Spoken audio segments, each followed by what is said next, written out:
तो पिछली क्लास में आप लोगों को मैंने 84 तक करा दिया था। तो आइए हम बात करते हैं 85 से। 85 से हम लोग स्टार्ट करते हैं। तो चलिए पढ़िए 85 क्या कह रहा है उसके बारे में पहले जान लें, उसके बाद जो चार ऑप्शन दिए हैं उसको हम बारी बारी से देख लेते हैं। तो पढ़िए, क्वेश्चन पढ़िए आप लोग।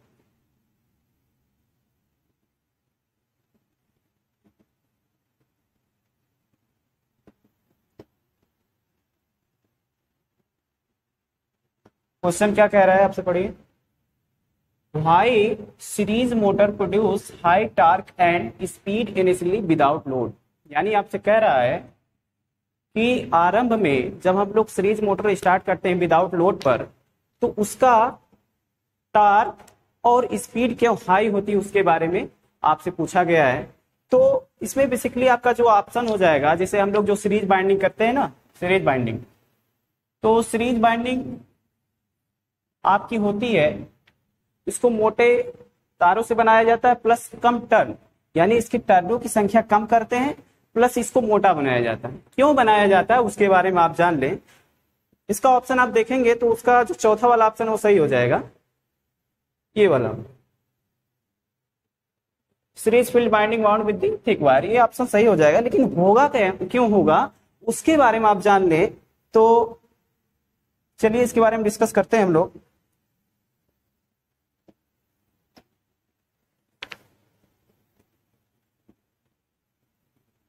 जैसे ये मान चलिए आपका आर्मेचर है और आपकी ये सीरीज बाइंडिंग, या इसको कहते हैं सीरीज फील्ड बाइंडिंग, ठीक। तो यहाँ पे हम लोग सप्लाई देते हैं, यहाँ पे हम लोग सप्लाई इसको दे देते हैं, ठीक है।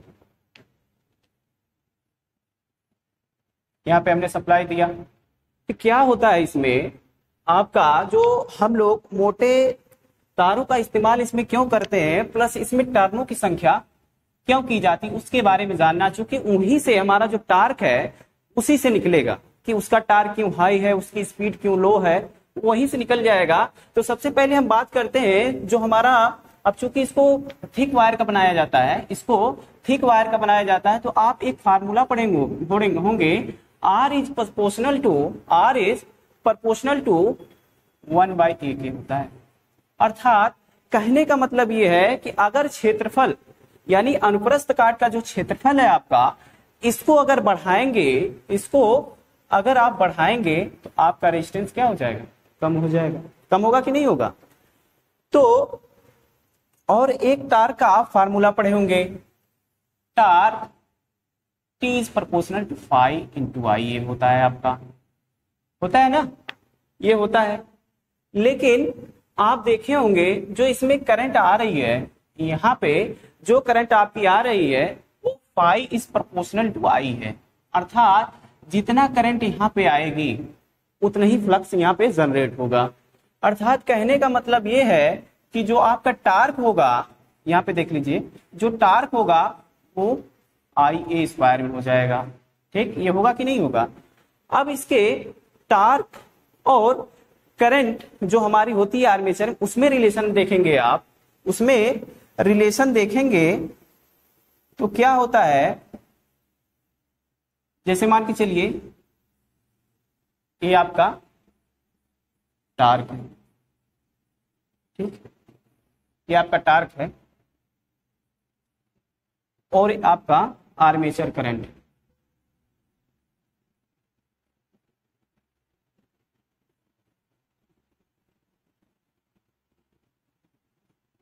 ठीक, आर्मेचर करंट है। तो आप देखेंगे, इसको आप एक छोटे लैंग्वेज में इस्तेमाल करिए क्योंकि अच्छा लगेगा।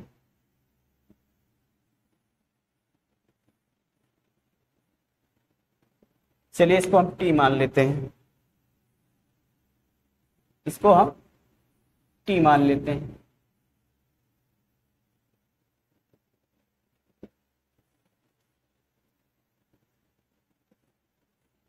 तो होगा क्या कि आपने पढ़ा अभी T is proportional to IA² होता है, तो आप देखेंगे इसका जो कैरेक्टरिस्टिक बनता है आपका कुछ इस प्रकार से होता है, कुछ इस प्रकार से आपकी कैरेक्टरिस्टिक होती है। अर्थात कहने का मतलब ये है कि यहाँ पे अगर मान के चलिए जो आपकी सीरीज बाइंडिंग थी, आपकी जो सीरीज बाइंडिंग थी उसमें मान के चलिए अगर 1 एम्पियर की धारा बह रही है आपकी, 1 एम्पियर की धारा अगर मान के चलिए इसमें बह रही है,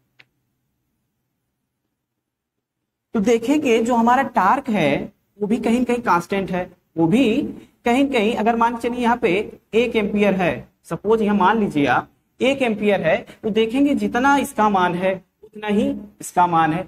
लेकिन एक अवस्था के बाद देखेंगे जैसे ही यहाँ पे आप करंट का मान बढ़ाएंगे, टार्क बहुत तेजी से बढ़ना स्टार्ट हो जा रहा है, टार्क आपका बहुत तेजी से बढ़ना स्टार्ट हो जा रहा है। दैट्स मीन यहाँ पे अगर मान चलिए 2 एम्पियर 4 एम्पियर करेंगे तो उसका मान कहीं कहीं 4 गुना हो जाएगा, यानी अगर 2 एम्पियर है तो 4, अगर 6 एम्पियर 636 यानी 6, यानी कि बहुत तेजी से उसका जो यानी टार्क का मान बहुत तेजी से बढ़ रहा है। तो यही रीजन है कि प्रारंभ में हम जब नो लोड पे स्टार्ट करते हैं किसी भी डीसी सीरीज मोटर को, तो उसमें क्या होता है आपका जो उसकी करंट है अगर उसमें थोड़ा भी परिवर्तन किया जाए तो उसके टार्क में बहुत तेजी से परिवर्तन होना स्टार्ट हो जाता है आरंभिक स्टेट में ये होता है। लेकिन अगर स्पीड की बात की जाए इसके 1/5 होता है, यानी एंटी प्रोपोर्शनल होता है। जो स्पीड होती है वो फ्लक्स के एंटी प्रोपोर्शनल में होती है। दैट्स मीन यहाँ पे अगर आप फ्लक्स में थोड़ा भी, अगर इसमें थोड़ा भी फ्लक्स उत्पन्न हो चुकी, इनिशियली की बात हो रही है, प्रारंभ की बात हो रही है, अगर फ्लक्स आपका कम है तो स्पीड आपकी बहुत तेजी से बढ़ेगी। क्योंकि प्रारंभ में क्या होगा, फ्लक्स आपका बहुत कम जनरेट होगा, तो क्या होगा कि स्पीड आपकी प्रारंभ में बहुत तेज होगी। आप कह सकते हैं कि उसकी स्पीड प्रारंभ में काफी हाई होगी। ठीक है, यहां से आपको ये चीजें क्लियर हो गई होंगी। आगे बात करते हैं, तो इसका ऑप्शन हो जाएगा series field binding wound with the thick wire. ये समझ पाए आप, इसको समझ पाए कि भाई थिक वायर का इस्तेमाल क्यों करते हैं। ठीक है, आगे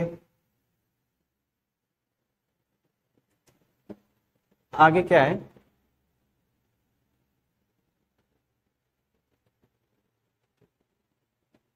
चलिए क्वेश्चन पढ़िए क्या कह रहा है। Why the series field is short circuited at the time of starting differential compound motor। आपसे कह रहा है कि जो आपका डिफरेंशियल कंपाउंड मोटर है उसकी सीरीज बाइंडिंग को हम क्यों शॉर्ट करते हैं। ठीक है, इसका आंसर तो हो जाएगा आपका to maintain the proper direction of rotation, यानी कि आपका जो रोटेशन है उसको प्रॉपर डायरेक्शन में बनाने के लिए ऐसा हम करते हैं। लेकिन सबसे पहले इसमें आपको जानना पड़ेगा, कि आपकी डिफरेंशियल कंपाउंड मोटर होती क्या है, तभी तो उसके कैरेक्टरिस्टिक के बारे में आप जानेंगे, कि उसका कैरेक्टरिस्टिक बेसिकली होता क्या है। ठीक है, तो आइए हम बात करते हैं डिफरेंशियल कंपाउंड मोटर की। तो इसमें क्या होता है, आपका जो फ्लक्स होता है वो डिफरेंशिएट टाइप का होता है, यानी कि कहीं न कहीं उसमें जो है घटाव होता है, सब्ट्रैक्शन होता है। ठीक है, फ्लक्स आपका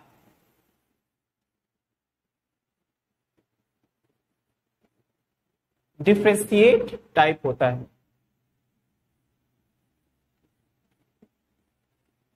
ठीक है, चलिए स्पेलिंग में थोड़ा बहुत अगर इधर उधर हो जाएगा तो उसको आप समझ लीजिएगा। ठीक है, डिफरेंशिएट टाइप होता है, यानी कि आपका जो रिजेक्टेंट फ्लक्स होगा वो कहीं ना कहीं आपका +φSe -φSH होता है।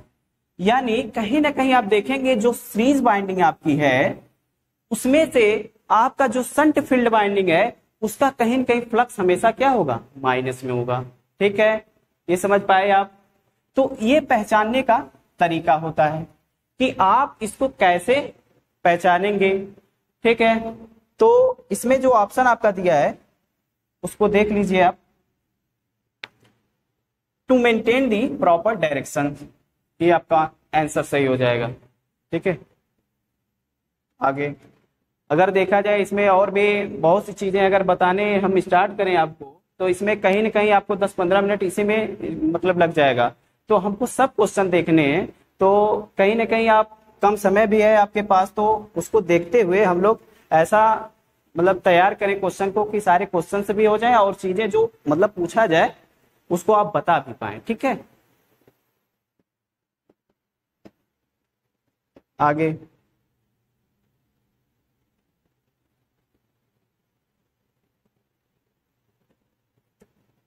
आपसे पूछा ये है कि which is the most effective method of balancing armature, यानी कि आर्मेचर को बैलेंस करने के लिए कौन सा आपका मोस्ट इफेक्टिव मेथड होता है। तो आपका इसमें हो जाएगा जो सेकंड वाला ऑप्शन है, डायनेमिक बैलेंसिंग। ये आपका सबसे बढ़िया मेथड होता है किसी भी मशीन को बैलेंस करने के लिए। ठीक है, डायनेमिक यानी गतिशील संतुलन।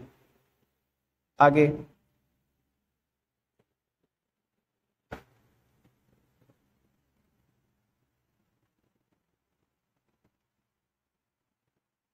आगे क्या है आपका,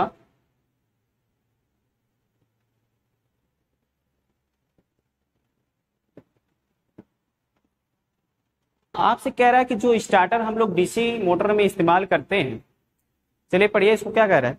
जो आपका स्टार्टर हम लोग डीसी मशीन में इस्तेमाल करते हैं किस मटेरियल का बनाया जाता है उसके बारे में आपसे पूछा गया है। तो इसमें 4 ऑप्शन आपके दिए गए हैं। आपका पहला है यूरेका, दूसरा आपका मैग्नीन है, तीसरा आपका नाइक्रोम है, चौथा आपका कंस्टेंटाइन है। तो इसमें जो हम लोग इस्तेमाल करते हैं यूरेका का इस्तेमाल करते हैं। क्यों करते हैं? क्योंकि यूरेका का जो रेजिस्टेंस होता है आपका वो बहुत हाई होता है, लगभग 0.1 ओम से लेकर आपका 1 मेगा ओम तक होता है। ठीक है, इसको आप याद कर लीजिए। इसका जो रेजिस्टेंस होता है आपका यूरेका का, इसकी बात कर रहा हूं मैं, यूरेका का जो रेजिस्टेंस होता है 1 ओम टू मेगा ओम। ठीक है, मेगा ओम तक होता है आपका।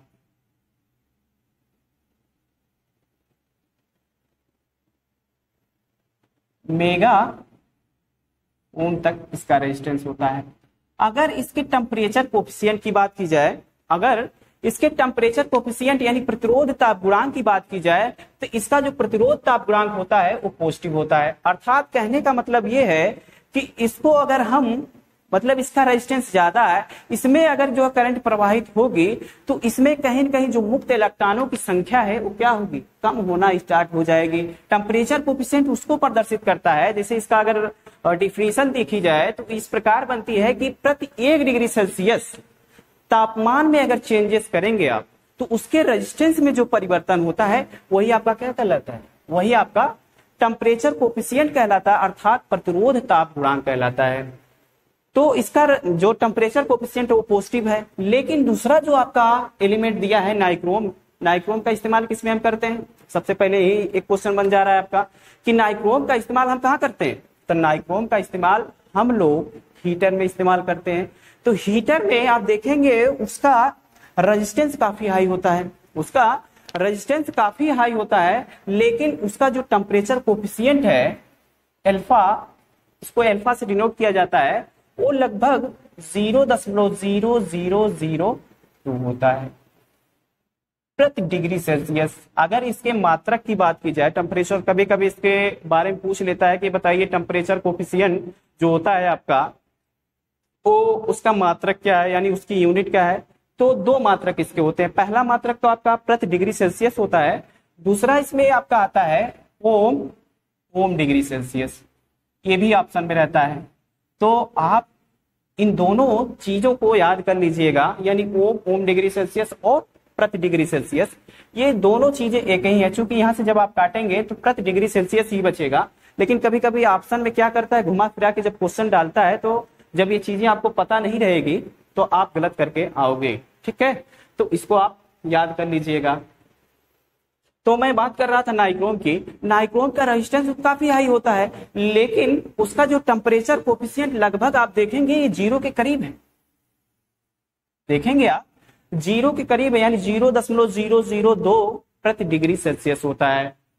उसके बाद अगर हम मैंगानीन की बात करेंगे तो मैंगानीन भी उसी प्रकार से, जैसे इसका रेजिस्टेंस हाई होता है यानी कि नाइक्रोम का, उसी प्रकार से आपका मैग्नीन का भी हाई होता है, लेकिन इसके टेम्परेचर कोफिशिएंट की बात की जाए, अल्फा की बात की जाए, तो ये भी क्या होता है 0.0004 होता है प्रति डिग्री सेल्सियस।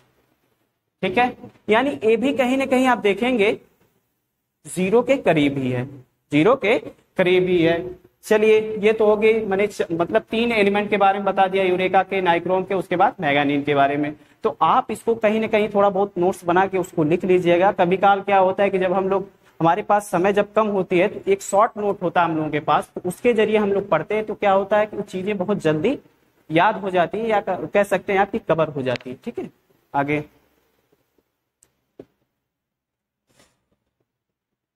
आगे देखते हैं हम लोग, आपका क्या कह रहा है आगे। Which DC compound motor is operated at constant speed under the bearing load? 89 question. Which DC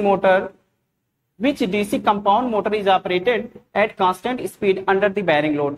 यानी अलग अलग पूछा है आपसे कि अलग अलग लोडों पर ऐसा कौन सा डीसी कंपाउंड मोटर है जिसकी स्पीड हमेशा क्या होती है, कांस्टेंट बनी रहती है, उसके बारे में आपसे पूछा गया है। तो आइए देखते हैं इसका जो 4 ऑप्शन है उसके बारे में देख लेते हैं, कौन कौन सा ऑप्शन दिया गया है आपसे। देखिए पहला आपका क्या दिया है, पहला आपका दिया है डिफरेंशियल लॉन्ग शंट, यानी कि क्या ये हो सकता है। दूसरा आपका दिया है कम्युलेटिव लॉन्ग शंट। तीसरा आपका देखिए हिंदी अगर आप पढ़ेंगे तो इसमें काफी अब देखिए संचयी लंबे शंट, तो इसको समझने में कहीं ना कहीं थोड़ा सा डिफिकल्टी होगी, तो इसलिए इंग्लिश का इस्तेमाल इसलिए किया जाता है चूंकि ये बहुत आसान लगता है। कि अब कम्युलेटिव लॉन्ग शंट तो समझ में आ रहा है कि इसमें कहीं न कहीं एडनेशन है, मतलब इसमें एडिटिव नेचर का कुछ न कुछ पार्ट है। फिर डिफरेंशियल मतलब इसमें कुछ घटाव है। फिर अगर देखेंगे कम्युलेटिव, इसमें भी कहीं ना कहीं कुछ मतलब जोड़ने घटाने की बात कर रहा है, यानी कि सम्मिश्रण क्या बोलते हैं इसको।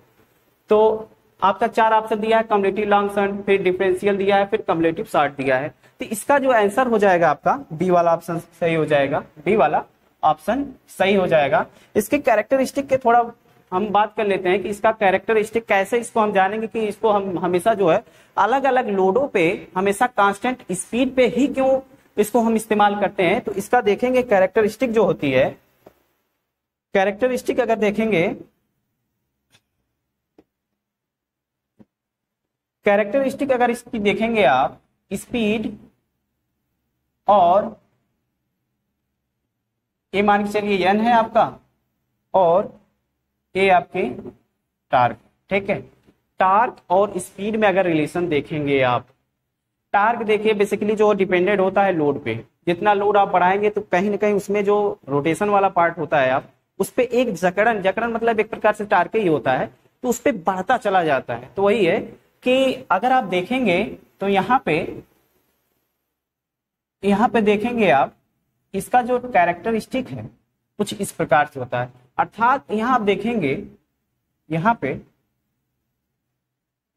देख रहे हैं, कुछ समझ में आ रहा है आपको।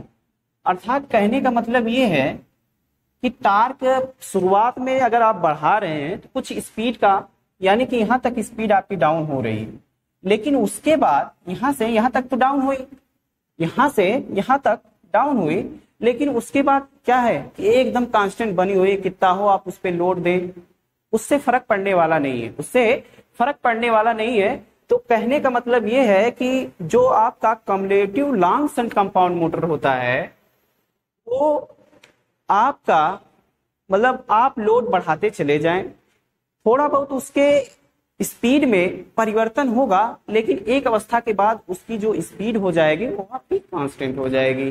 ठीक है, ये इसमें जो समझाना रह गया था भाई आपको कि इसको आप कैसे जानेंगे। तो आपका आंसर हो जाएगा cumulative long shunt compound motor.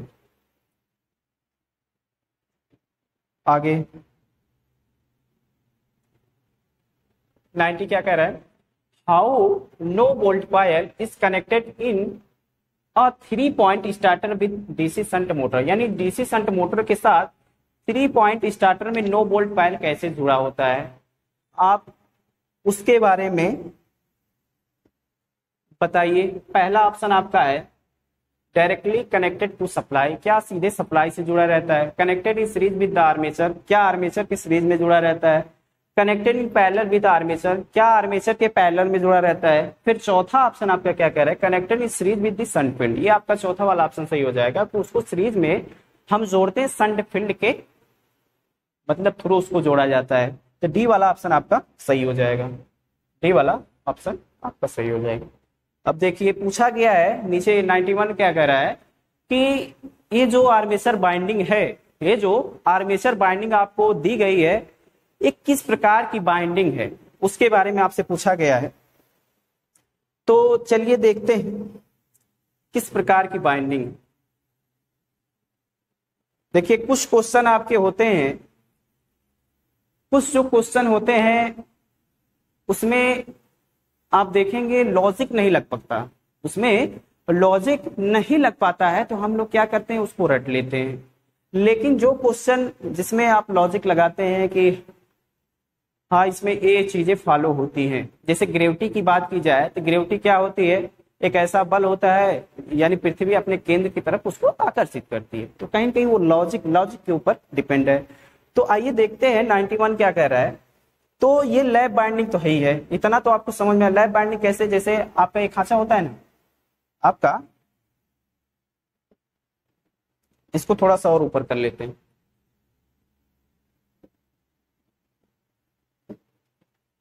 तो जैसे एक खांचा होता है आपका, ये होता है, इसी में हम लोग क्या करते हैं, इसमें आएगा। जैसे मान के चलिए ये डिपेंडेंट होता है कॉइल पिच पे कि कितने कॉइल पिच आप बना रहे हैं। कॉइल पिच क्या होता है कि जैसे नंबर ऑफ स्लॉट बटे जितने पोल के आप बना रहे हैं, तो वहां से आपकी कॉइल पिच निकल के सामने आती है। तो यहाँ से फिर निकालेंगे, फिर ऐसे करके फिर आगे बढ़ेगा, फिर यहाँ से निकलेगा। तो ऐसे ऐसे करके हम क्या करते हैं, लैप बाइंडिंग का हम कहीं ना कहीं जो है इसकी लैप बाइंडिंग को इस्तेमाल करते हैं। तो ये तो हो गया जिसे हम लोग जो आर्मेचर में पहनाते हैं वो। लेकिन अगर कम्यूटेटर के साथ देखा जाए इसको, कम्यूटेटर के साथ देखा जाए इसको, तो क्या होता है कि जिस मान के लिए आपका ये कम्यूटेटर है, और थोड़ा नीचे बनाते हैं आपको दिखाई नहीं देगा। जैसे मान चलिए आपका कम्यूटेटर, अगर मान चलिए आपकी ये पहली बाइंडिंग है, पहली बाइंडिंग है, ठीक है, और आपके ये जो कम्यूटेटर के सेगमेंट है 1 2 3 करके आपने मान लीजिए बना लिया, तो क्या होगा,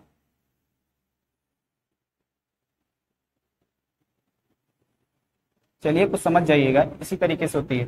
तो क्या होगा कि जो पहली बाइंडिंग का लास्ट सिरा, पहली बाइंडिंग का ये, इसको मान के चलिए आप 1, इसको मान के चलिए आप 2, इससे क्या होगा चीजें थोड़ा सा आसान हो जाएंगी। और दूसरी बाइंडिंग का पहला सिरा पहली बाइंडिंग के दूसरे सिरे से जुड़ा होता है, ठीक है, इस तरीके से इसकी बाइंडिंग होती है, ठीक है। फिर यहां लेकर आएंगे आप, फिर ऐसे जोड़ेंगे आप, ऐसे ऐसे, ठीक है, फिर यहां से जो निकलेगा फिर ऐसे जाएगा आपका, फिर ऐसे आगे आपकी बाइंडिंग होती चली जाएगी। तो उसी प्रकार से कुछ दिखाया गया है, यानी आपका ये पहला सिरा, ये लास्ट वाला सिरा। देखिए अगर एक बाइंडिंग मुकम्मल कर रहे हैं यानी पूरा कर रहे हैं, ये आपकी एक बाइंडिंग कहलाएगी, एक बाइंडिंग कहलाएगी ना, यानी यहां से आपने स्टार्ट किया, यहां लेकर आए, अब एक बाइंडिंग हो गई। कभी कभी एक बाइंडिंग में आप कह सकते हैं, एक कॉइल में कभी कभी आपके कंडक्टरों की संख्या पूछ लेता है, तो क्या इसमें 2 कंडक्टर इस्तेमाल होते हैं, एक ये एक ये, यानी 2 कंडक्टर इस्तेमाल होते हैं। तो मैंने मतलब मेरे कहने का मतलब ये है कि आपको पहचानेंगे इसको कैसे, कि पहला सिरा और लास्ट सिरा, फिर लास्ट सिरे से जो दूसरी बाइंडिंग स्टार्ट हो रही है आपकी, दूसरी कॉइल जो स्टार्ट हो रही है उसका पहला सिरा है, यहाँ ये इसका पहला सिरा हो गया, फिर इसको लेकर जाएंगे, ये इसका लास्ट सिरा हो जाएगा, फिर यहाँ से तीसरी बाइंडिंग जब स्टार्ट होगी इसका पहला सिरा इससे ज्वाइन होगा। तो इस तरीके से ये बाइंडिंग चलती रहेगी। तो यहाँ पर आप देखेंगे कहीं ना कहीं आप देखेंगे ये वाला और ये वाला, इसको कॉमन पॉइंट से जोड़ा गया है, यानी कि 2 तारों को यानी डुप्लेक्स करके जोड़ा गया है। तो आपका जो आंसर हो जाएगा तो ये एक के साथ चला जाएगा, यानी duplex lap binding, duplex lap binding आपकी सही हो जाएगी, यानी कि आपका आंसर जो है पहले के साथ चला जाएगा, यानी डुप्लेक्स लैप बाइंडिंग।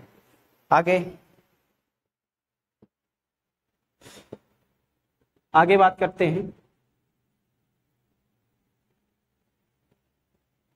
यानी आपसे पूछा यह गया है, चलिए पढ़िए इसको, which growler test of for armature is illustrated, यानी आर्मेचर के लिए कौन सा ग्राउलर परीक्षण सचित्र है, उसके बारे में आपसे पूछा गया है। तो इसको आप ध्यान से देखिए, बहुत ध्यान से देखिए कि क्या प्रदर्शित कर रहा है। तो मैं आपको बताऊं, ये जो ग्राउलर टेस्ट है जो आर्मेचर में हम लोग इस्तेमाल करते हैं, बेसिकली ये आपका ओपन कॉइल टेस्ट के लिए इस्तेमाल होता है। ओपन कॉइल टेस्ट के लिए इस्तेमाल होता है। कभी कभी इसी से रिलेटेड एक और क्वेश्चन पुटअप होता है कि जो हम लोग नो बोल्ट या सॉरी आपका जो नो लोड टेस्ट होता है वो किससे प्रदर्शित करता है, यानी किसको प्रदर्शित करता है, नो लोड पर कौन कौन सी हानियां होती हैं, कभी कभी उसके बारे में पूछ लेता है। तो ओपन कॉइल टेस्ट जो होता है आपका एक ग्राउलर टेस्ट है। तो आर्मेचर को टेस्ट करने के लिए हम ओपन कॉइल टेस्ट जो मतलब क्वेश्चन में दिया गया है तो इसका आंसर हो जाएगा आपका ओपन कॉइल टेस्ट। लेकिन इसी से रिलेटेड कभी कभी नो लोड टेस्ट एक पूछता है, नो लोड टेस्ट आपसे पूछता है क्या होता है और किसको ये प्रदर्शित करता है। नो लोड टेस्ट जो हम लोग करते हैं इससे क्या मापते हैं, मतलब क्या निकल के इससे यार ओवरऑल कंक्लूजन जो आता है क्या आता है। तो जो नो लोड टेस्ट है आपका लव हानियां जैसे आयरन लॉसेस,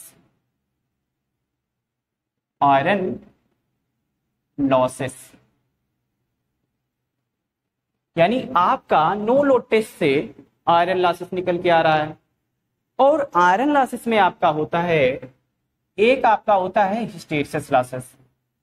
कौन सा लॉसेस? हिस्टेरिसिस लॉसेस होता है, इसको पी से प्रदर्शित किया जाता है। ठीक है, हिस्टेरिसिस लॉसेस को पी से प्रदर्शित किया जाता है। ठीक है, दूसरा इसी से निकल के आता है आपका, यानी इसी में जो आयरन लॉसेस आपका है प्लस कर लीजिए एक hysteresis losses, sorry eddy current losses, आपका एक ईडी करंट लॉसेस होता है।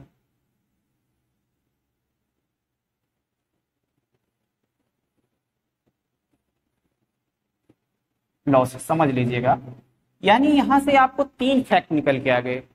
सबसे पहले ओपन कॉइल टेस्ट जो होता है वो उसी से रिलेट करता है, यानी नो लोड टेस्ट से ही रिलेट करता है। इसमें सबसे पहले आपका आता है आयरन लॉसेस।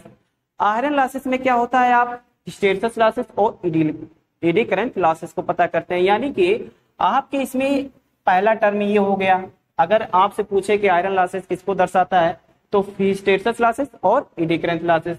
दूसरी बात, इसमें नो लोड टेस्ट कभी काल आपसे अगर पूछ ले तो किसको दर्शाता है तो आपका आयरन लॉसेस। फिर उसके बाद आपका ओपन कॉइल टेस्ट जो होता है वो किसको प्रदर्शित या किससे रिलेट करता है तो आपका नो लोड टेस्ट। ठीक है, तो ये चीजें आपको यहां से कई क्वेश्चन निकले। एक क्वेश्चन तो आपका नो लोड, दूसरा आपका आयरन लॉसेस, तीसरा आपका हिस्टेरिसिस लॉसेस, चौथा आपका एडी करंट लॉसेस। यानी एक क्वेश्चन से मैंने आपको 4 क्वेश्चन बता दिया, इससे बाहर कोई आ ही नहीं सकता, ये गारंटी है। ठीक है, आगे बात करते हैं हम लोग।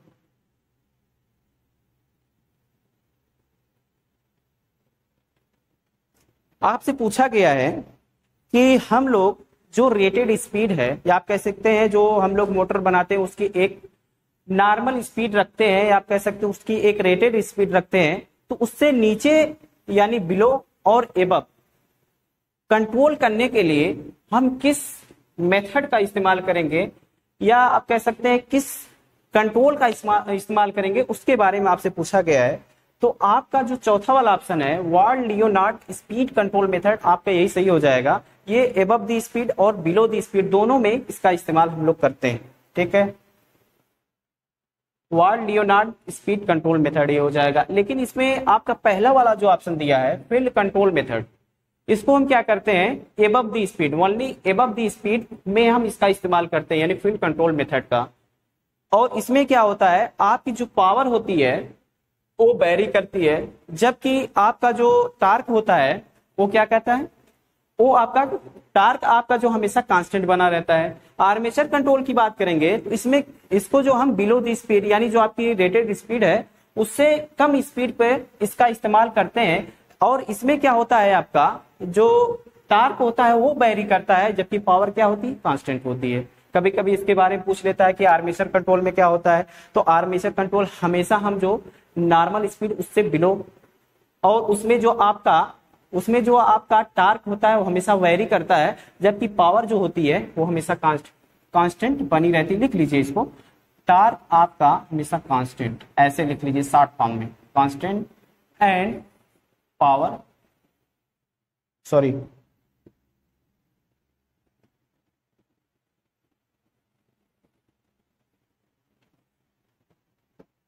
टार्क हमेशा वेरी करता है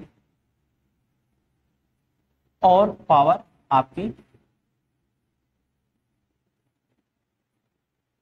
हमेशा आपकी कांस्टेंट बनी रहेगी।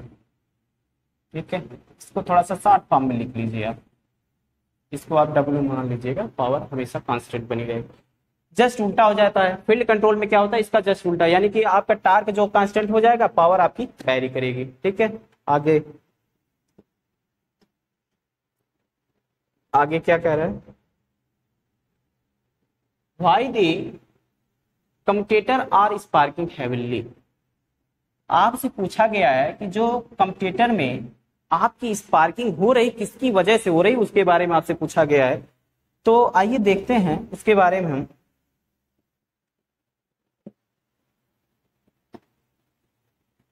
ये मान के चलिए आपका कम्यूटेटर सेगमेंट है, कम्यूटेटर सेगमेंट है आपका, और यहीं पे हम लोग क्या करते हैं, कार्बन ब्रश लगाते हैं।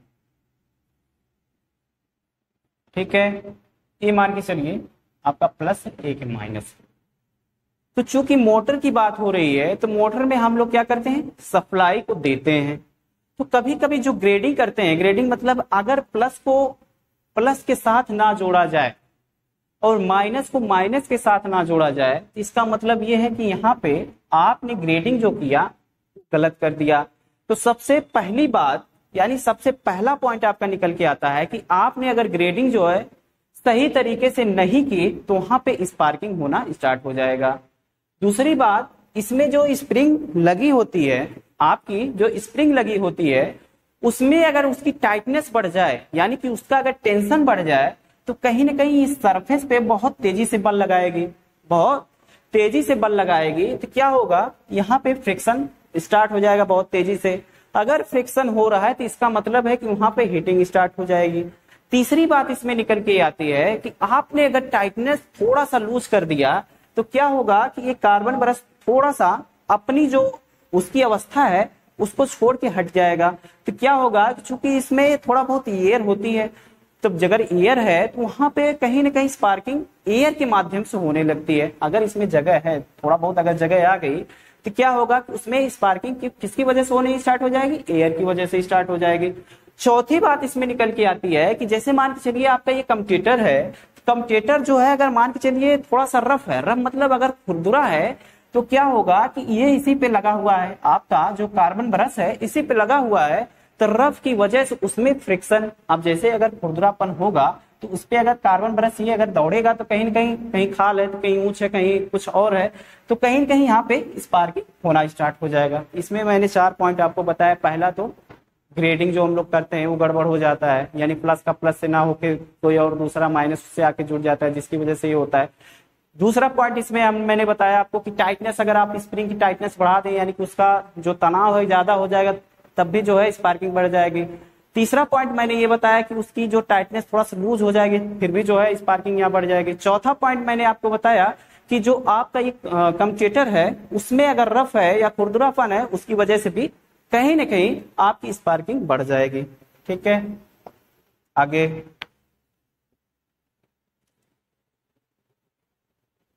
94 हो गया। 95 क्या कह रहा है उसके बारे में देख लें।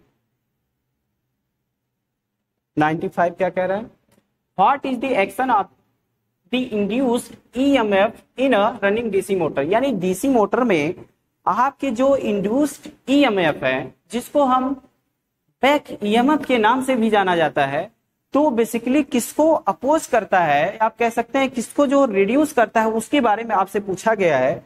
तो आइए देखते हैं, 4 ऑप्शन आपके हैं। 4 ऑप्शन में देखिए कौन सा सही हो सकता है। पहला दिया है अपोज द अप्लाइड वोल्टेज, यानी कि अप्लाइड वोल्टेज जो हम लोग सप्लाई देते हैं क्या उसको रिड्यूस करता है। दूसरा दिया है इंक्रीज द आर्मेचर करंट, क्या आर्मेचर करंट को इंक्रीज करेगा। तीसरा ऑप्शन आपका, सॉरी एक पहला ऑप्शन उधर था, चौथा ऑप्शन आपका है डिक्रीज द आर्मेचर करंट, क्या आर्मेचर करंट को डिक्रीज करेगा। तो सबसे पहले इसको हम देख लें, जो हमारी करंट होती है इसमें IA ये बराबर होती है, ये बराबर हो जाएगी आपके V माइनस EB के, ठीक है, V माइनस EB के बटे RA। ये चीजें आपने देखी होंगी, पढ़ी होंगी, समझी होंगी और इसको आप जानते होंगे। तो आप देखेंगे जो आपका सप्लाई वोल्टेज है, ये आपका जो सप्लाई वोल्टेज है उसको कहीं न कहीं जो आपका प्रेरित EMF है यानी कि प्रेरित इलेक्ट्रोमोटिव फोर्स जो है वो हमेशा कहीं न कहीं अपोज कर रहा है जो सप्लाई वोल्टेज या अप्लाइड वोल्टेज जो हम लोग लगाते हैं मोटर में। अर्थात कहने का मतलब ये है कि शुरुआत में जो हमारी मोटर चलती है वो सप्लाई वोल्टेज से चलती है, लेकिन कुछ क्षण के बाद, कुछ समय के बाद क्या होता है कि उसमें EB उत्पन्न हो जाता है। अर्थात कहने का मतलब ये है कि उसमें बैक EMF आ जाने की वजह से उसका जो वोल्टेज है वो कहीं न कहीं कम हो जाता है, वो कहीं न कहीं कम हो जाता है। दैट्स मीन कहने का मतलब ये है कि हमेशा जो सप्लाई वोल्टेज को हमेशा क्या करेगा, अपोज करेगा, यानी उसका विरोध करेगा। ठीक है, तो आपका बी वाला ऑप्शन सही हो जाएगा, आपका बी वाला ऑप्शन सही हो जाएगा, यानी अपोज दी अप्लाई वोल्टेज, यानी लागू। अब देखिए हिंदी में देखेंगे लागू वोल्टेज का विरोध करता है, वही इंग्लिश में देखेंगे अपोज दी अप्लाई वोल्टेज। समाप्त, यानी कि सबसे सिंपल लैंग्वेज है भाई। ठीक है, आगे देखते हैं क्या कह रहा है। विच मोटर हैज दी, चलिए पढ़िए, which motor has this characteristic curve, यानी किस मोटर का ये कैरेक्टरिस्टिक दिखाया गया है उसके बारे में आपसे पूछा गया है। तो सबसे पहले आपका सीरीज मोटर है, शंट मोटर है, कम्युलेटिव कंपाउंड मोटर है, कम्युलेटिव डिफरेंशियल कंपाउंड मोटर है या डिफरेंशियल कंपाउंड मोटर है, यानी चौथा आपका है डिफरेंशियल कंपाउंड मोटर। तो आपसे पूछा गया है कि कौन से मोटर की कैरेक्टरिस्टिक है, चार ऑप्शन आपसे दे दिया। तो मैंने अभी बताया जो आपका कम्युलेटिव कंपाउंड मोटर होता है उसकी टार्क और स्पीड में जब आपने अभी ग्राफ खींचा था, मैंने बताया था आपको कि उसकी स्पीड देखेंगे यहां तक तो थोड़ा बहुत घट रही है, ठीक है, यहां से यहां तक तो घट रही है, यानी यहां पे कुछ और स्पीड थी, यहां पे अब घटना स्टार्ट हो गई। तो देखेंगे बहुत मामूली सा इसमें कहीं कहीं अंतर आ रहा है, लेकिन उसके बाद आप देखेंगे इसकी जो स्पीड है हमेशा कांस्टेंट बनी हुई है, यानी उसके स्पीड में कोई परिवर्तन नहीं आ रहा। भले आप कहीं ना कहीं लोडिंग आप बढ़ाते चले जाएं, उसके ऊपर वो डिपेंड नहीं होता है। ठीक है, तो आपका कम्युलेटिव कंपाउंड मोटर जो है सही हो जाएगा, आपका कम्युलेटिव कंपाउंड मोटर आपका सही हो जाएगा, यानी कि सी वाला ऑप्शन आपका सही हो जाएगा। ठीक है, आगे हम लोग बात करते हैं 97 क्या कह रहा है।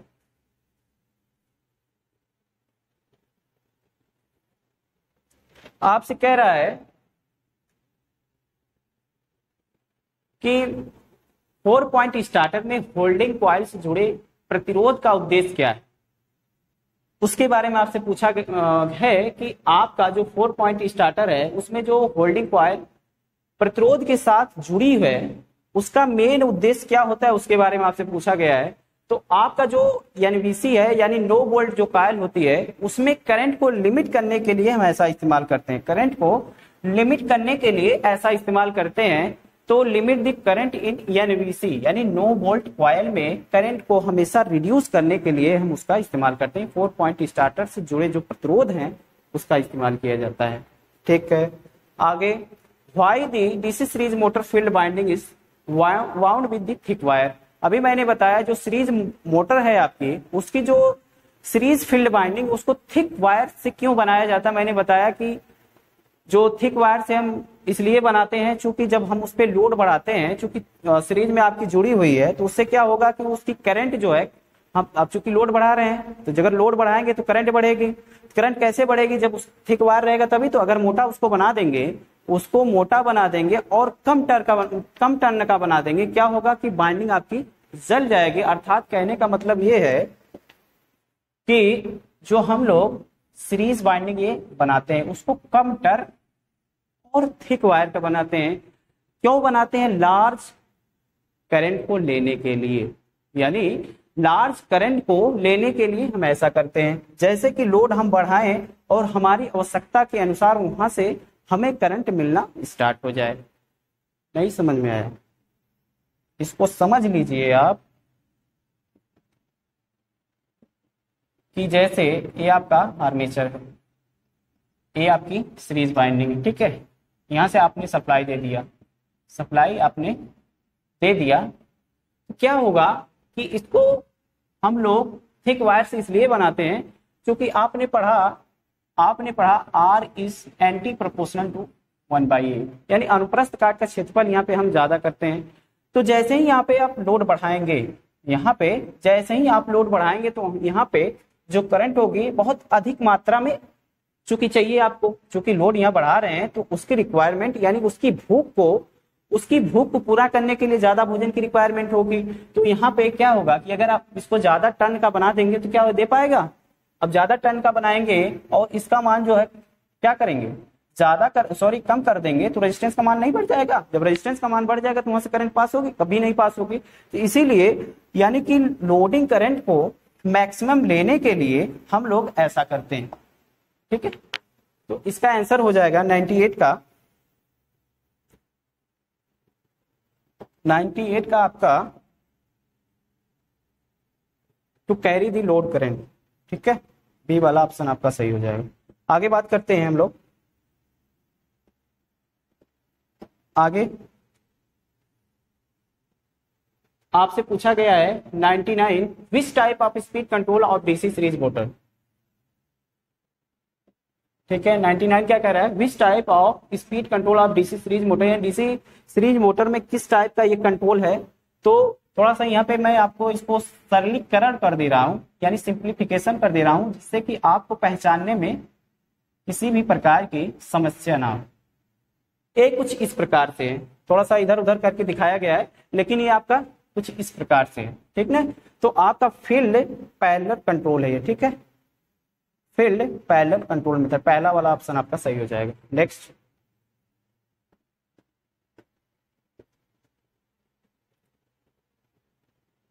100 क्या कह रहा है आपसे? Which type of DC motor is suitable for the sharing machine, यानी शेयरिंग मशीन में किस टाइप का मोटर हम लोग इस्तेमाल करेंगे या आप उसमें सुटेबल पाएंगे। तो आपका कम्युलेटिव कंपाउंड मोटर मैंने बताया था 3 चीजों में इस्तेमाल होता है। पहला आपका शेयरिंग हो गया, दूसरा आपका पंचेस हो गया, तीसरा आपका शेयरिंग पंचेस, एक और इसमें इस्तेमाल होता है एलिवेटर में भी इसका इस्तेमाल किया जाता है। यानी मैंने आपको 3 जगह इसके यूजेस बताए, पहला आपका शेयरिंग, दूसरा पंचेस, तीसरा एलिवेटर। तो इसको आप तीनों को नोट कर लीजिएगा, ठीक है। एक बार फिर से मैं बोल दे रहा हूं, एलिवेटर, पंचेस और शेयर्स, ये 3 जगह इसका इस्तेमाल किया जाता है। किसका? कम्युलेटिव कंपाउंड मोटर का। कम्युलेटिव कंपाउंड मोटर का 3 जगह इस्तेमाल किया जाता है। और अगर सीरीज मोटर की बात करेंगे तो सीरीज मोटर का जो बूस्टर होता है ना, उसमें हम लोग सीरीज मोटर का इस्तेमाल करते हैं, ठीक है। आगे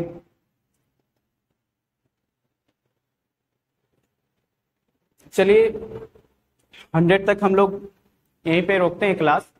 उसके बाद जब नेक्स्ट क्लास होगी कल, तो 101 से हम लोग स्टार्ट करेंगे और उसमें जो आगे क्वेश्चन है उसके बारे में पूरा डिटेल से चर्चा होगी। और आपको घबराने की कोई भी आवश्यकता नहीं है।